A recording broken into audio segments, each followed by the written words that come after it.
Hi friends, আমি গোবিন্দ অমল টেলিকমের পক্ষ থেকে আপনাদের জানাচ্ছি অমল টেলিকম স্বাগতম। কিছুদিন ধরে অনেকে মেসেজ দিচ্ছেন যে দাদা আমার ফোনটা তো আনঅফিসিয়াল, বাইরে থেকে আনছিলাম, ফোনটা কি আসলে বন্ধ হয়ে যাবে, এখন আমি কি করব বা কিছু। তো এটা ক্লিয়ার করার জন্য আপনাদের একটা শর্ট ভিডিও দিচ্ছি যে আনঅফিসিয়াল কাকে বলে। আনঅফিসিয়ালটা হচ্ছে যে বাইরে থেকে একটা প্রোডাক্ট আসছে, দেশের বাইরে থেকে সরকারকে ট্যাক্স ব্যাক ফাঁকি দিয়ে বা ট্যাক্স ব্যাক দেওয়া হয় না এরকম ভাবে, তো সেই প্রোডাক্টগুলিকে বলে আনঅফিসিয়াল। তো রিসেন্টলি সরকার একটা পদক্ষেপ নিছে, 16 তারিখের পরে আনঅফিসিয়াল প্রোডাক্ট বন্ধ হয়ে যাবে। তো আপনারা সবাই বিভ্রান্ত যে আনঅফিসিয়াল প্রোডাক্ট আমারটা কি বন্ধ হয়ে যাবে নাকি। এরকম কিছুই না আসলে।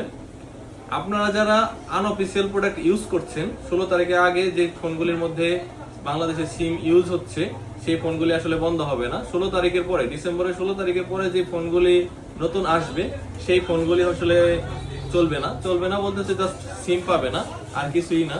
তো এটা নিয়ে টেনশন নাই, জাস্ট আপনি সবকিছু ইউজ করতে পারবেন 16 তারিখ পরে যদি আনঅফিসিয়াল আনেন। জাস্ট সিমটা কাজ করবে না। সবাইকে ধন্যবাদ। তারপরে যদি কোনো প্রবলেম থাকে আমাকে এসএমএস করবেন। ধন্যবাদ সবাইকে।